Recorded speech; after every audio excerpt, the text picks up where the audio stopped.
Good afternoon, Kailash sir, Amar sir, and Madhav sir. Now we will start your lectures from today onwards. First lecture I will conduct, that is, I am conducting. My name is Dr. Sachin Sonone. I have 18 years of experience. Now, this subject I am teaching from last many years, 7 to 8 years, industrial instrumentation. Therefore, we will start now industrial instrumentation. Now, the name itself indicates industrial instrumentation. Means what? Which the instruments which are used in the industries that we have to study in this subject. Now, Kailash sir, you are knowing that which instruments are used in your sugar industries. Therefore, and means to measure the pressure, temperature of the boiler or pressure in the boiler or that economizer, crystallizer. Therefore, that pressure measuring devices or temperature measuring devices that we have to study in this industrial instrumentation subject. Now, we'll start chapter 1, introduction to instrument and their representation.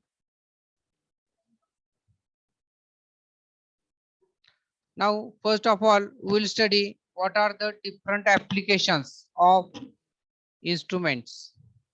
Now, first is measurement of system parameter informations. In that, desired information about the condition of the system in the form of visual indication, registering, recording, monitoring, suitable transmission according to the needs and requirements of the system.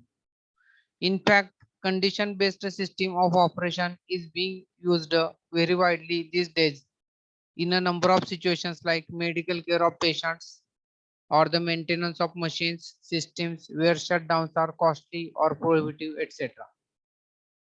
Next is control of a certain process or operation. Another important application of measuring instruments is in the field of automatic control systems. The measurement system forms an integral part of such systems, which in turn provides deliberate guidance or manipulation to maintain them at a set point or to change it according to a preset program. The very concept of any control system in a system requires the measured discrepancy between the actual and the desired performance. It may be noted that for an accurate control of any physical variable in a process or an operation, it is important to have an accurate measurement system. Further, the accuracy of the control system cannot be better than the accuracy of the measurement variable. For example, a thermostat fitted in a domestic refrigerator is a control device for maintaining the temperature in a specified range. Currently, automatic control systems are widely used in process industries like oil refineries, chemical plants, textile mills, etc. for controlling variables like temperature, pressure, humidity, viscosity, flow rate, and other relevant parameters. Furthermore, they are also used in modern sophisticated items like or autopilots, automotive landing, aircraft, missile guiding, radar tracking systems, etc. Modern sophisticated systems. Now, this is the block diagram of automatic control system. Now you just see in the automatic control system, always remember there is a feedback signal. Therefore, this is the input. Input may be energy and or material to the system or process. And to the system or process, this disturbance is there.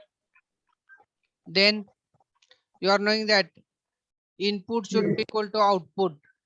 Therefore, from the system or process, a continuous output is there, and that output is continuously measured by the measurement system, and Up till now that system reach whatever the output desired. Up till that time, the measurement system measures the signal output signal and it fed back to the this feedback element or this comparator element where the comparative analysis of the input and output is carried out, and whatever that error is there between input and output, therefore same error is sent to the control elements. Again the system continuously runs till the desired output is achieved. Therefore this process is known as automatic control system or feedback control system. This process is used in CNC machines. Everywhere you will find its use. Automatic control machines, everywhere you will find the use of automatic control system in aircraft landing, missile guiding system. Then next is simulation of sorry, who is there? Simulation of system conditions. Sometimes it may be necessary to simulate experimentally the actual conditions of complex situations for revealing the true behavior of the system under different governing conditions. Generally, a scale model may be employed for this purpose where the similarity of significant features between the model and the full-scale prototype are preserved. In such cases, analytical tools like dimensional analysis may also be employed to translate the experimental results on the model to the prototype. The lift, drag, and other relevant parameters of aerodynamic bodies are usually obtained by testing the models in controlled airstreams generated in wind tunnels that simulate the flow conditions experienced by aerodynamic bodies. The information thus obtained is used in the design and development of the prototype. Fourth application is experimental design studies. The design and development of a new product generally involves trial and error procedures, which generally involve the use of empirical relations, handbook data, the standard practices mentioned in design codes, as well as design equations based on scientific theories and principles. In spite of this, we sometimes have to resort to experimental design studies to supplement design and development work. For example, a design team of experienced aircraft designers put in a number of years of effort to produce a prototype aircraft. The prototype is flown by a test pilot to determine the various performance or operating parameters. The prototype test data is then used to improve further the design calculations and a modified prototype is produced. This is carried on till the desired design performance is achieved. Thus, experimental design studies quite often play an important role in the design and development of the new products or systems. Now, fifth application is to perform various manipulations. In a number of cases, the instruments are employed to perform operations like signal addition, subtraction, multiplication, division, differentiation, integration, signal linearization, signal sampling, signal averaging, multi-point correlations, ratio controls, etc. In certain cases, instruments are also used to determine the solution of complex differential equations or other mathematical manipulations. A simple pocket calculator is an example of a mathematical processing instrument to some extent. Further,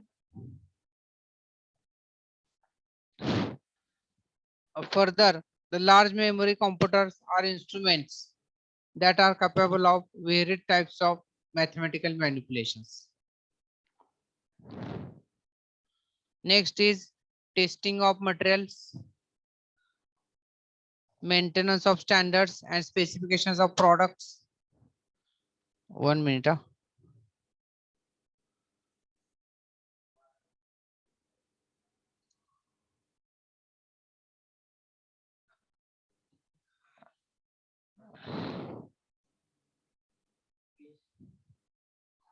Okay, let it be.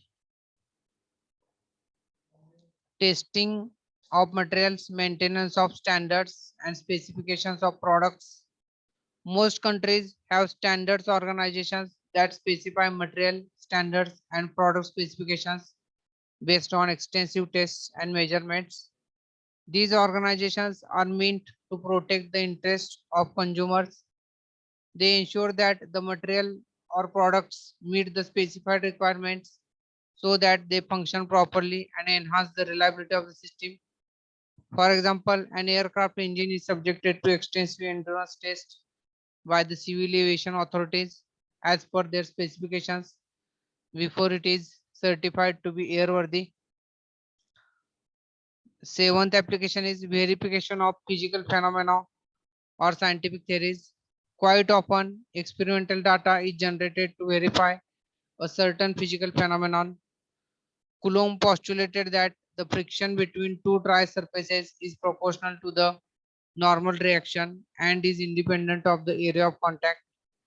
His hypothesis has since been verified experimentally and is now known as Coulomb's law of dry friction. In fact, such examples are numerous.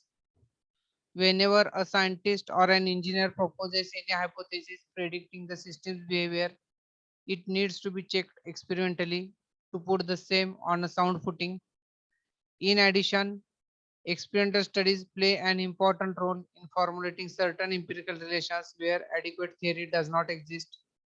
For example, a number of empirical relations for the friction factor of turbulent flow in pipes where theoretical basis is inadequate have been formulated till date by various investigators based on their hypotheses, in which numerical constants have been evaluated from experimental data. Furthermore, experimental studies may be motivated by the hope of developing new theories, discovering new phenomena, or checking the validity of a certain hypothesis, which may have been developed using some simplifying assumptions. Last application is nothing but quality control in industry. It is quite common these days to have continuous quality control tests of mass produced industrial products. This enables to discover defective components that are outright rejected at early stages of production. Consequently, a final assembly of the machine or system is free from defects. This improves the reliability of the product considerably. For example, a boiler plate has to undergo a number of quality control tests before it is put in actual operation. The various tests are X-ray examination of the plate for defects like blowholes, cracks, etc. Metallographic examination for metallurgical defects, periodic strength tests of the samples, etc. Now, what are the different functional elements of a measurement system? A generalized measurement system consists of the following. First is basic functional elements and second auxiliary functional elements. Basic functional elements are those that form the integral parts of all instruments. See that we'll see the figure. Basic functional elements are nothing but this transducer element, signal conditioning element and data presentation element. These are the basic functional elements of the measurement system. And auxiliary functional elements means what? This calibration element, then external power element. These two are the auxiliary element. Now you just see basic functional element consists of transducer element. Transducer, you are knowing it senses input and converts it into output. Transducer element that senses and converts the desired input to a more convenient or and predictable form to be handled by the measurement system. Signal conditioning or intermediate modifying element. This element is used for manipulating or processing the output of the transducer in a suitable form. Then data presentation element for giving the information about the measure and or measured variable in the quantitative form. Auxiliary functional elements are those which may be incorporated in a particular system depending on the type of requirement, the nature of measurement technique, etc. They are first calibration element to provide a built-in calibration facility. Second, external power element to facilitate the working of one or more of the elements like the transducer element, the signal conditioning element, the data processing element, or the feedback element. Then next is the feedback element. It is used to control the variation of the physical quantity that is being measured. In addition, feedback element is provided in the null seeking potentiometric or Wheatstone bridge devices to make them automatic or self-balancing. Next is the microprocessor element to facilitate the manipulation of data for the purpose of simplifying or accelerating the data interpretation. It is always used in conjunction with analog to digital converter, which is incorporated in the signal conditioning element. Therefore, this diagram shows the basic and auxiliary functional elements of a measurement system. See that here input is nothing but physical quantity to be measured. Inputs are where different inputs are there to the transducer element.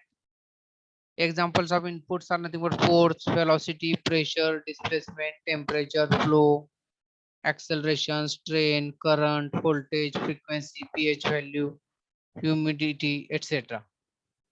Then transducer element consists of this primary sensing element and secondary sensing element. Transducer converts the signal, maybe input force to voltage or force to current, whatever it is, different forms of output signal transducer produces.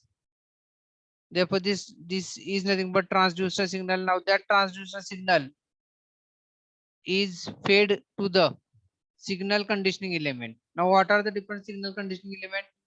Amplifier, filter, integrator, analog to digital converter, or digital to analog converter. These are nothing but signal conditioning element. Signal conditioning element means what? Now we are knowing that whatever signals or different, if that output we are getting, it consists of noise also. Noise means what?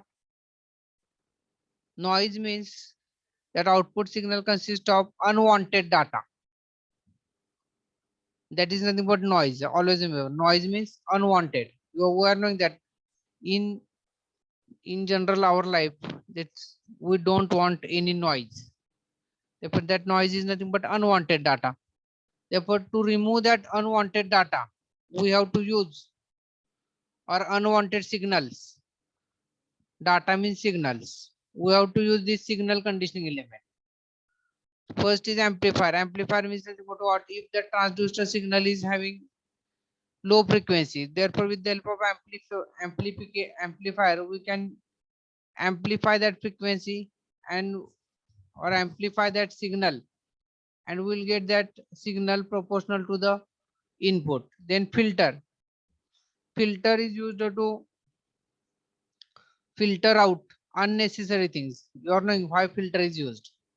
In our day-to-day life, everywhere filter is used. We are using the filter. At our home also, where we are using the filter, we are using the filtering for water. Also, while drinking the tea, we are using the filter. Everywhere we are using the filter in our day-to-day life. Then integrator is there, an analog to digital converter or digital to analog converter. Analog to digital converter means what? If signal is analog and we want output as the final output as the digital signal, then we are getting digital output. If digital to analog converter, we are using digital input will be there and analog output will be there.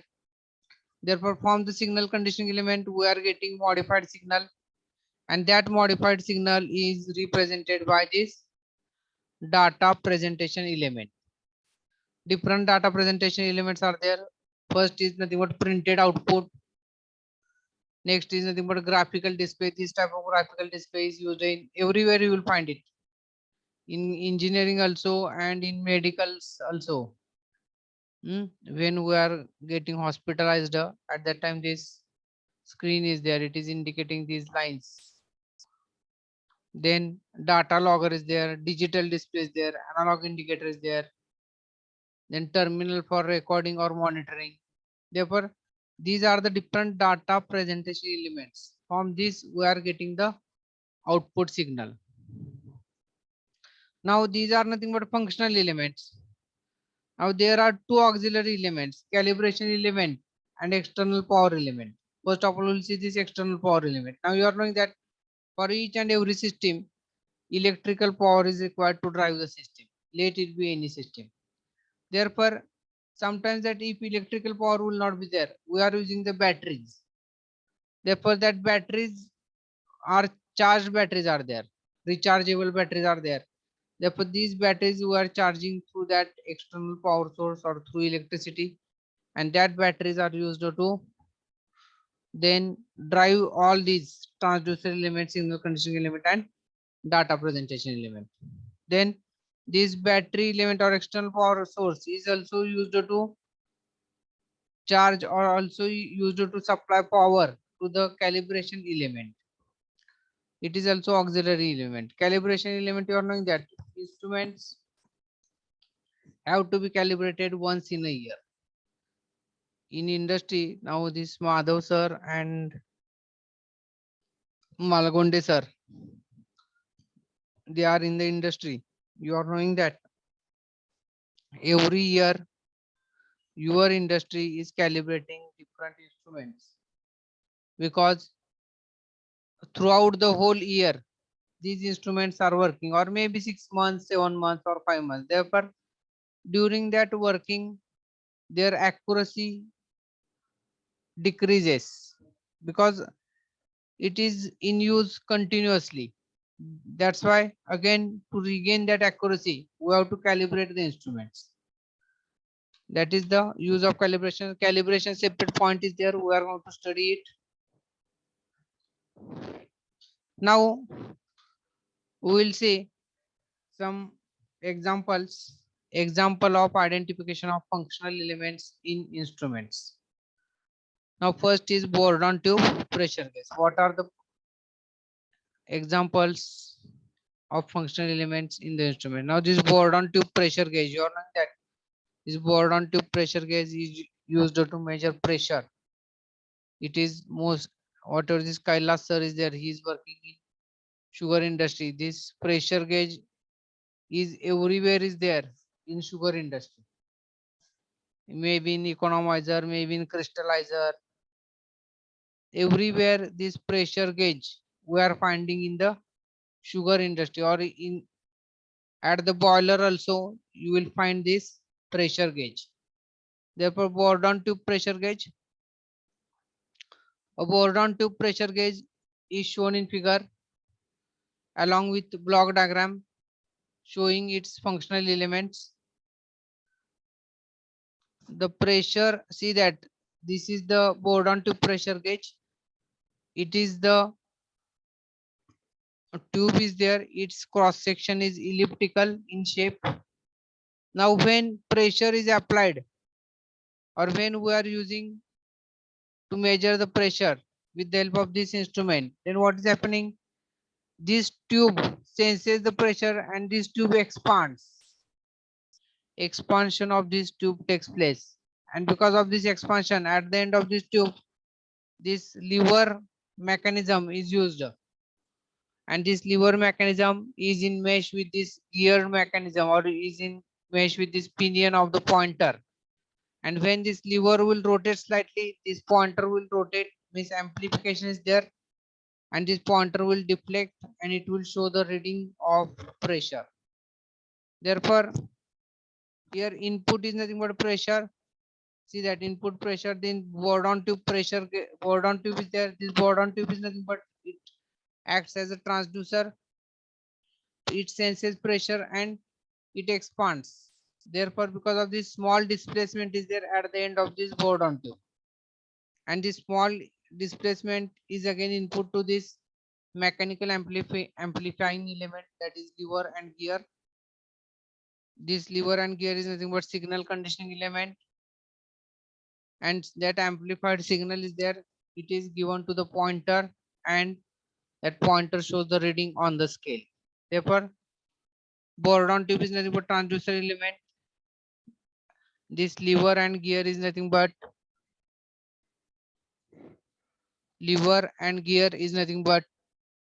signal conditioning element,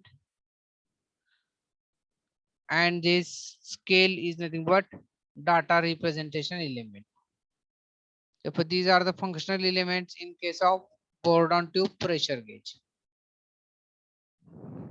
Now we will see brief description of the functional elements of the instruments.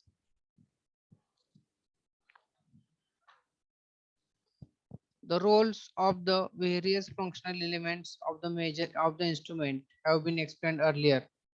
The integrated effect of all the functional elements results in a useful measurement system. To facilitate mass production, easy maintenance and repairs, the current practice is to have modular type of instruments in which the various functional elements are fabricated in the form of modules or as a combination of certain submodules. The brief descriptions of the various functional elements are as follows. Now, first is transducer element. Normally, a transducer senses the desired input in one physical form and converts it to an output in another physical form. For example, the input variable to the transducer could be pressure, acceleration, or temperature, and the output of the transducer may be displacement, voltage, or resistance change depending on the type of transducer element. Sometimes the dimensional units of the input and output signals may be same. In such case, the functional element is termed a transformer. It may be noted that in certain cases, the transduction of the input signal may take place in two stages or even in three or more stages, namely primary transduction, secondary transduction, tertiary transduction, etc. For example, figure 1a of the board on tube. In figure 1a, the board on tube acts as a primary transducer, just we have seen, as it converts the pressure into displacement. The LVDT attached to the free end of the board on tube is the secondary transducer, as it converts displacement into electrical voltage.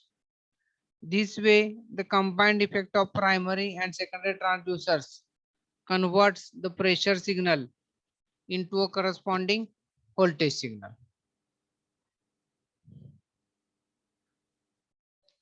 Now, desirable characteristics of transducer element. The following points should be borne in mind while selecting a transducer element of a particular application. For a particular application are the following. First is the transducer element should recognize and sense the desired input signal and should be insensitive to other signals present simultaneously in the measurement. For example, a velocity transducer should sense the instantaneous velocity and should be insensitive to the local pressure or temperature. Second, it should not alter the event to be measured. Third, the output should be preferably be electrical to obtain the advantages of modern computing and display devices. It should have good accuracy. It should have good reproducibility. It should have amplitude linearity. It should have adequate frequency response, that is good dynamic response. It should not induce phase distortions, that is should not induce time lag between the input and output transducer signal. Means what? This is known as In mechanical term, this is known as backlash. It should be able to withstand hostile environments without damage and should maintain the accuracy within acceptable limits. It should have high signal level and low impedance. It should be easily available, reasonably priced, and compact in shape and size, preferably portable. It should have good reliability and ruggedness. In other words, if a transducer gets dropped by chance, it should be still operative. Leads of the transducer should be sturdy and not be easily pulled off. The rating of the transducer should be sufficient and it should not break down. Now next is the signal conditioning element. Signal conditioning elements we have seen: amplifier, filter, integrator, analog to digital or digital to analog converter. These are the signal conditioning elements.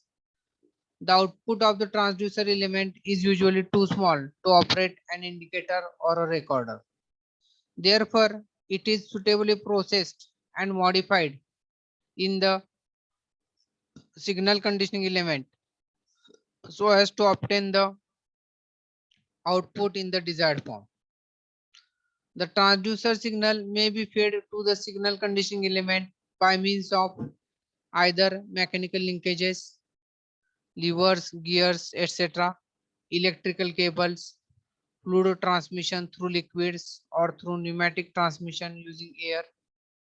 For remote transmission purposes, special devices like radio links or telemetry systems may be employed.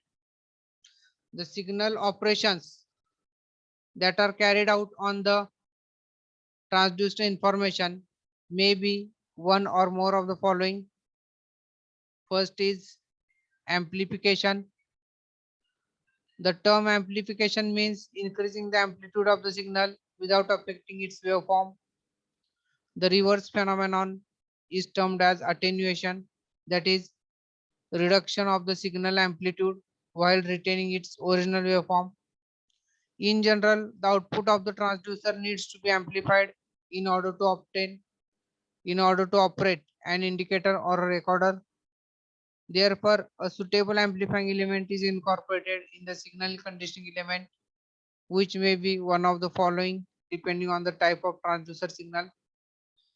First is mechanical amplifying element,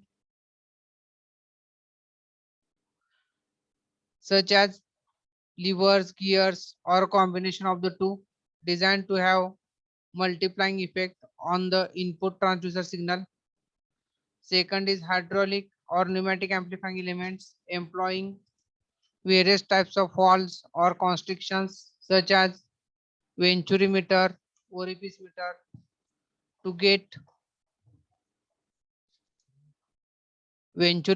orifice meter to get significant variation in pressure with small variation in the input parameters. Optical amplifying elements in which lenses, mirrors, and combinations of lenses and mirrors or lamp and scale arrangement are employed to convert the small input displacement into an output of sizable magnitude for a convenient display of the same.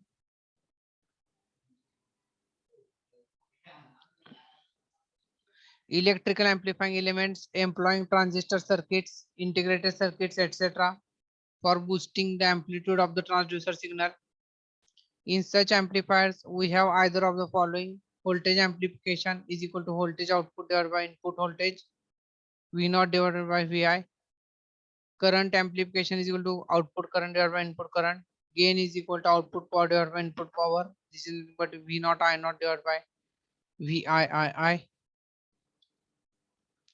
Next is signal filtration. The term signal filtration means the removal of unwanted noise signals that tend to obscure the transducer signal.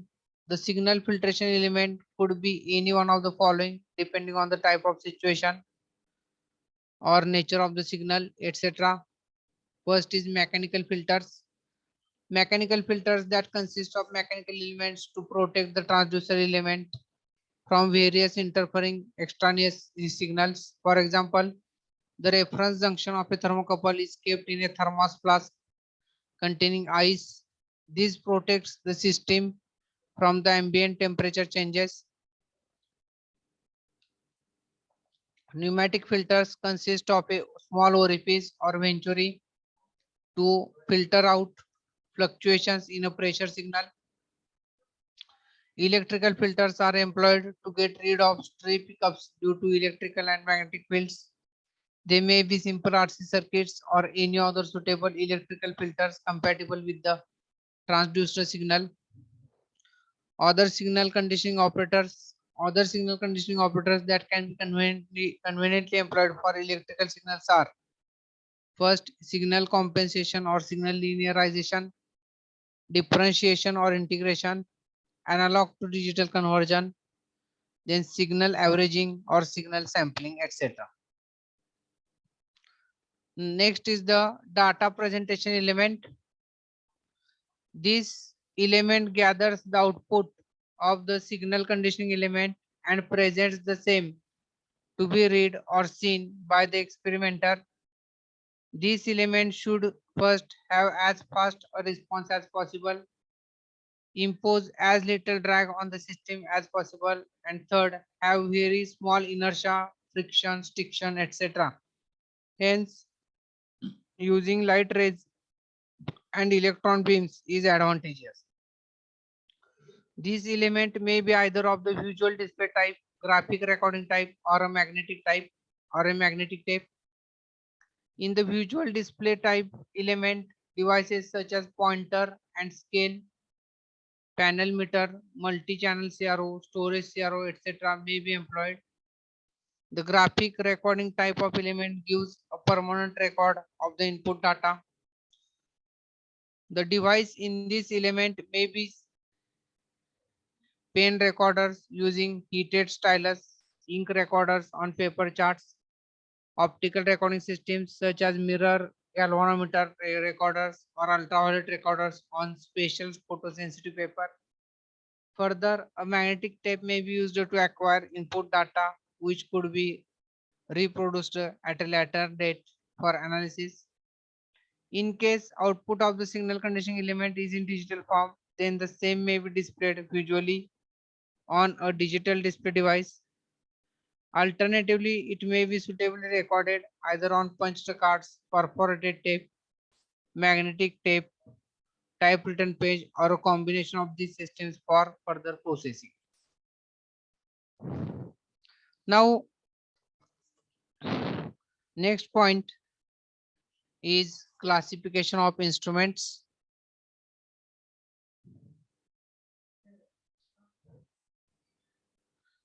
We'll see classification and then we'll stop.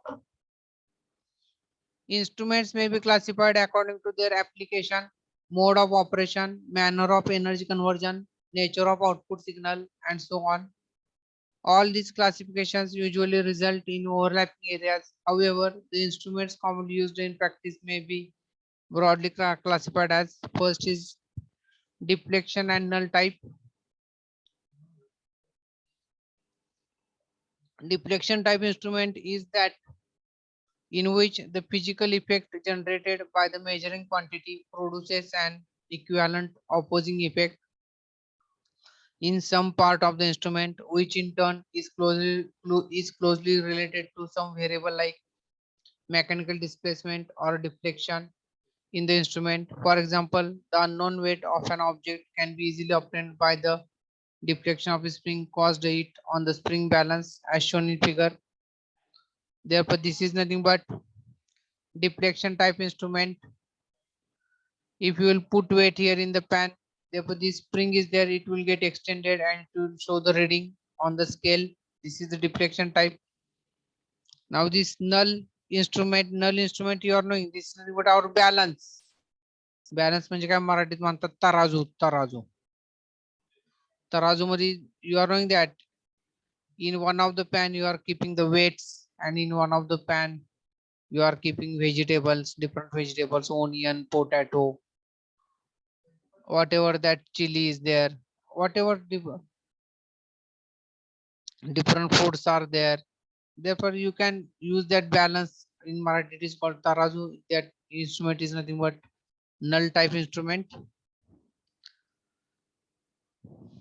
In null type instrument, a null type instrument is the one that is provided with either a manually operated or automatic balancing device that generates an equivalent opposing effect to nullify the physical effect caused by the quantity to be measured.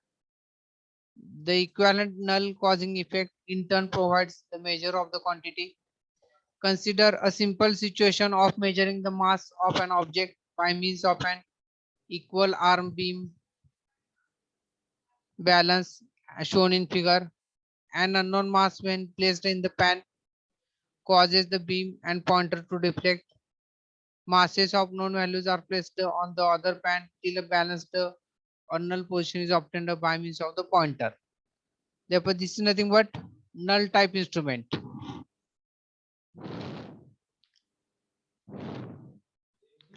Next is manually operated instrument and automatic types. In any instrument which requires the service of human operator is a manual type of instrument. Manual type of instrument is nothing but what we are knowing that in earlier days two-wheelers are there.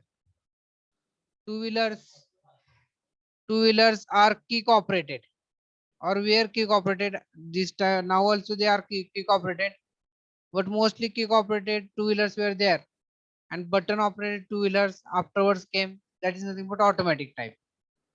Therefore, the instrument becomes automatic if the manual operation is replaced by an auxiliary device incorporated in the instrument. An automatic instrument is usually preferred because the dynamic response of such an instrument is fast, and also its operational cost is considerably lower than that of the corresponding manually operated instrument.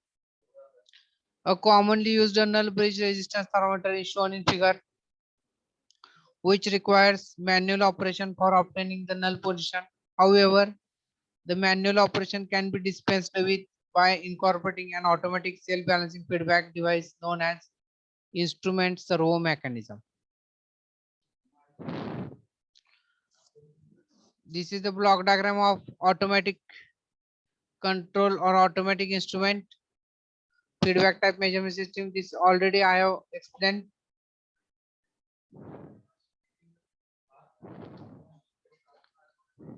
Now next is analog instruments and digital instrument. Analog means what? It is nothing but our clock. Clock, you are knowing clock. This is an analog instrument. Digital instrument. Digital instruments is nothing but our watch, digital watch. Therefore, analog instruments are those that present the physical variables of interest in the form of continuous or stepless variations with respect to time. These instruments usually consist of simple functional elements. Therefore, the majority of present instruments are of analog type as they generally cost less and are easy to maintain and repair. On the other hand, digital instruments are those in which the physical variables are represented by digital quantities which are discrete and vary in steps. Further, each digital number is a fixed sum of equal steps which is defined by that number. Therefore, this is nothing but analog and digital instruments. Next is self-generated and power-operated type. In self-generating or passive instruments, the energy requirements of the instruments are met entirely from the input signal. For example, an exposure meter of a camera, which is in effect photovoltaic cell, is a self-generating or passive instrument. In this instrument, the incident light energy, whose intensity is being measured, supplies the entire energy for generating the proportional amount of output voltage in the semiconductor junction. Some other common examples of such instruments are simple Bourdon gauge for the measurement of pressure, mercury in glass thermometer for the measurement of temperature, pitot tube for the measurement of fluid flow velocity, a tacho generator for measurement of RPM. On the other hand, power operated instruments are those that require some source of auxiliary power such as compressed air, electricity, hydraulic supply, etc. for their operation. In these devices, the input signal supplies only a small portion of the output power. Therefore, you are knowing that today, nowadays, many are power operated instruments are there. For example, your electric vehicle also it is power operated because battery supplies the power to drive the vehicle. Next is contacting and non-contacting type.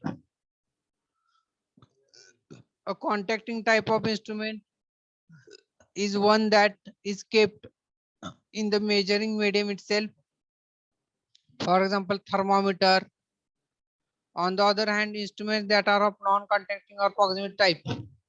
These instruments measure the desired input even though they are not in close contact with the measuring medium. For example, an optical parameter monitors the temperature of the blast furnace and is kept out of the contact with the blast furnace. See that this is non-contact type of instrument is there or proximity type.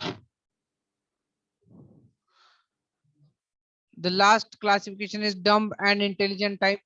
A dumb or conventional instrument is that in which the input variable is measured and displayed, but the data is processed by the observer.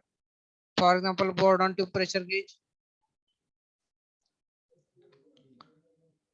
Currently, with the advent of the microprocessors has provided the means of incorporating artificial intelligence to a very large number of instruments.